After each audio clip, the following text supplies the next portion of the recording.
ఐపీఎల్లో విజయం సాధించిన అనంతరం ఆర్సీబీ టీం బెంగళూరులో నిర్వహించిన విక్టరీ పెరేడ్ విషాదంగా ముగిసిన విషయం తెలిసిందే.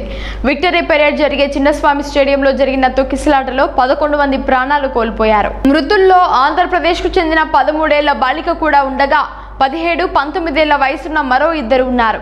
అహ్మదాబాద్లో 18 ఏళ్ల నిరీక్షణ తర్వాత రాయల్ ఛాలెంజర్స్ బెంగళూరు మంగళవారం ఐపీఎల్ ట్రోఫీని గెలుచుకుంది.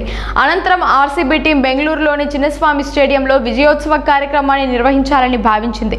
ఈ కార్యక్రమానికి అనూహ్యంగా లక్షలాది మంది అభిమానులు తరలి రావడంతో స్టేడియం వద్ద తొక్కిసలాట జరిగింది. బెంగళూరులోని యలహంకలో కుటుంబంతో కలిసి నివసిస్తున్న కర్ణాటకలోని యాదగిరి జిల్లాకు చెందిన శివలింగ స్వామి కూడా ఈ తొక్కిసలాటలో చనిపోయాడు.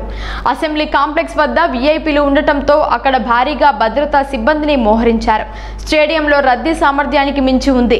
ఇక్కడ అవసరమైన స్థాయిలో భద్రతా సిబ్బందిని సిద్ధం చేయలేదు. చిన్నస్వామి స్టేడియం సామర్థ్యం 35,000 కాగా అభిమానుల సంఖ్య 3 లక్షలు దాటిందని సమాచారం. అభిమానుల సంఖ్యతో పోలిస్తే భద్రతా సిబ్బంది సంఖ్య చాలా తక్కువగా ఉంది. భద్రతాపరమైన సవాళ్లను కారణంగా చూపి బెంగళూరు పోలీసులు విక్టరీ పరేడ్ కు అనుమతి నిరాకరించారని మరో నివేదిక పేర్కొంది. అయితే కర్ణాటక రాష్ట్ర క్రికెట్ సంఘం జట్టు నిర్వాహకులు సంబరాలను కొనసాగించారు.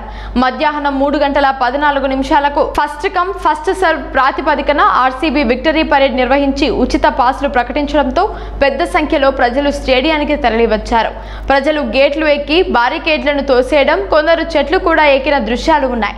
జనాన్ని అదుపు చేసేందుకు భద్రతా సిబ్బంది నానా తంటాలు పడ్డారు. ముఖ్యంగా స్టేడియం గేట్ల వద్ద తొక్కిసలాట జరిగింది. సీఎం సిద్ధరామయ్య మీడియాతో మాట్లాడుతూ మృతుల కుటుంబాలకు నష్టపరిహారం, క్షతగాత్రులకు ఉచిత వైద్యం ప్రకటిస్తూ కుంభమేళాను ఉదాహరణగా పేర్కొన్నారు.